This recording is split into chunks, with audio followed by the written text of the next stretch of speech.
মঙ্গলবার রাজ্যের পশ্চিম, খোয়াই, দক্ষিণ এবং সিপাহীজলা জেলায় ভারী থেকে অতি ভারী বৃষ্টিপাতের সতর্কতা জারি করেছে আবহাওয়া দপ্তর।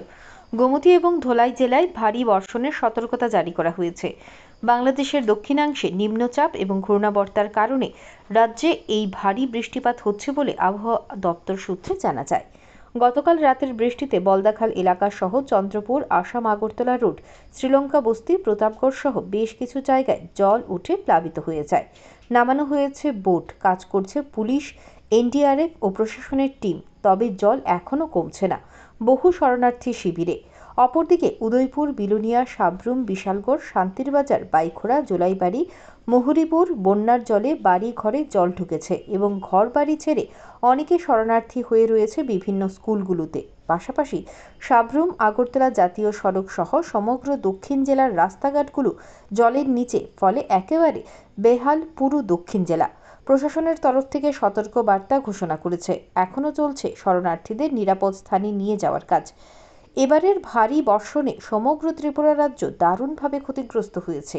Bureau report, digital Tripura.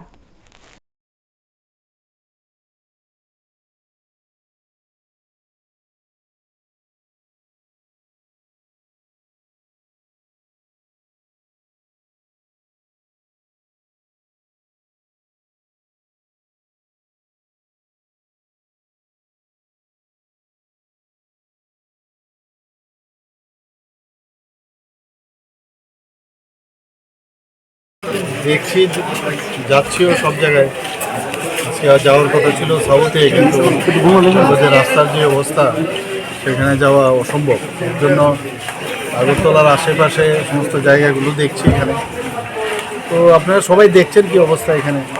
মানে কোনোদিন ভাবিনি যে ত্রিপুরার মতো জায়গায়, মানে বিশেষ করে সাউথের 375 মিলিমিটার বৃষ্টিপাত হয়েছে। গোমতী জেলায় প্রায় যা মারেছে 350 এরকম সমস্ত জায়গা। আজকেও এখানে আগরতলা এবং এডিনগরে অ্যাবাউট 180 মিলিমিটার এইরকম তো আমরা বৃষ্টি দেখিনি। সবাই মানে এই ধরনের ডিজাস্টার তো ক্যালামিটি সবাই কাছে এসেছি, যেভাবে তাদের যাতে কোনো অসুবিধা না হয় সেই বিষয়ে খোঁজখবর নিচ্ছি। আমাদের সবাই কাজ করছে, সমস্ত গভর্নমেন্ট মেশিনারিজ প্লাস আমাদের যারা কাউন্সিলররা আছে খুব ভালো করে কাজ করছে। আমাদের পার্টিরও যারা আছেন সবাই কাজ করছেন। আমাদের মাননীয় পার্টির প্রেসিডেন্টও এখানে আছেন, সবাই উনিও ঘুরছেন সব জায়গায়। উনিও সব জায়গায় বলে দিয়েছেন যে সরকারি পর্যায়ে করবে, কিন্তু আমাদের যাতে যারা পার্টির যারা কার্যকর্তা আছে তারাও যেন এর মধ্যে যোগদান করছে সব জায়গায়। কতটা শেল্টার হাউস খোলা হয়েছে এখন পর্যন্ত? আমার কাছে যা খবর আছে প্রায় 320টার মতো শিবির খোলা হয়েছে সারা ত্রিপুরা, এবং প্রায় 30,000-এর উপর মানুষ এই শরণার্থী শিবির আছে সারা ত্রিপুরা। Thank you.